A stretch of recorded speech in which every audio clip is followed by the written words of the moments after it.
Taza has some exciting new features for financial institutions that need to track book values, net proceeds, closing costs, and also produce roll forward reports.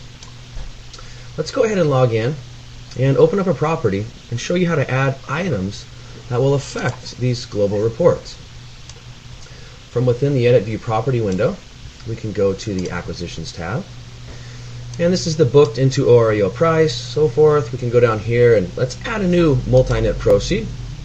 Let's say that we received $41,000 today. And you can go ahead and do the gain, loss, sold price, and so forth. Enter a note. And now let's also continue to closing costs. These will actually be entered as a direct expense. That's going back to impact your gain loss calculations. Let's go ahead and type in $400, and we can say this had to do with, well, it doesn't matter really. Let's say title. And add your closing costs. Go ahead and add as many as you would like and press submit. That's how you're going to add your multi-net proceeds, closing costs, and so forth. And of course, you're able to write and add multi-write-down amounts. If you wanted to edit any write-downs, or go ahead and add an additional one, simply press on the write-down key. Okay, and add some test information, and the write-down has been entered successfully. We can go ahead and look at the rest of these tabs. If you'd like more information, just let us know. But let's go ahead and dig right in and say we'd like to see some reports.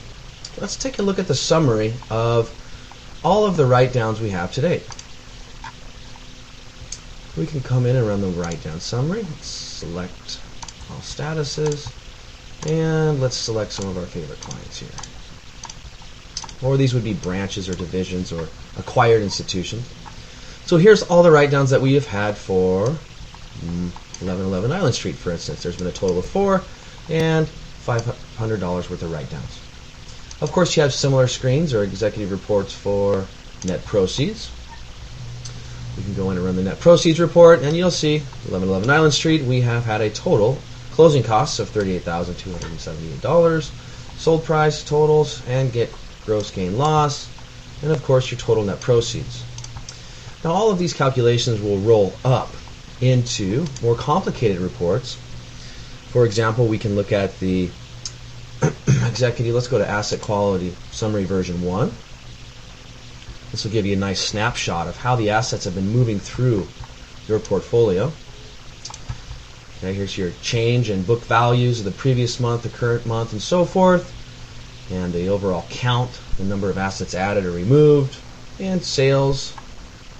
And then of course you also have sales over book value or sales over appraised value to see how your performance is as you're moving these properties through your pipeline.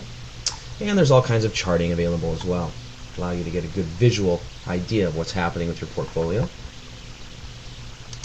Let's go back and look at another summary here. Executive, let's look at the roll forward summary version 1. This is an excellent summary to go ahead and analyze. Let's go ahead and take it back to 09. This would be the beginning date. So you can look at the beginning value balance as of 1/1/2009. Let's go ahead and take this date back a little bit as well. Let's take it back to 2010. And now let's hit display. It's going to go ahead and calculate real time on the fly. Here's all of your additions to this particular portfolio within this start period, end period. And you can go down here and see all the numbers coming through, exactly what's happening, your write-downs. This is per client right now or per branch. You may be acquiring institutions, or perhaps you just want to see only your bank or your financial institution in one column. Of course, it's all dynamic, doable, and all of these OREO roll forward reports are created on the fly. That means multiple people can contribute to these roll forward reports. If you have any questions or more detail that you would like to see in the system, please let us know. We'll be happy to take you through. We can go for a live test drive. And as always, you can contact us at success@taza.com.